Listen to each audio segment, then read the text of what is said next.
Hey guys, and welcome back to the channel. Today is Mighty Full Monday. Right now it's currently Sunday evening. I am outside my church right now. I'm going to take a break from the James study this week, and I'm going to talk about Yom. Yom, many of you be wondering, if you're a Christian you probably already know what Yom is. Basically what Yom is, Yom refers to the Hebrew word for day, a literal 24-hour period. So basically Yom is just the Hebrew word for day. When the writers of the Bible write day, they use Yom, but it's translated into day.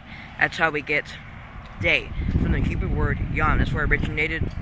And yeah, all I really want to talk about for Mighty Full Monday. Hope you guys have a blessed week. Thank you once again for watching. Please subscribe if you haven't. If you're new here, subscribe and smash the like button for me, guys, and leave a comment down below what you want to see next, or what you want to see in the future for Mighty Full Monday or any other videos. And just have a blessed day, guys, and hope to see you guys on Thursday.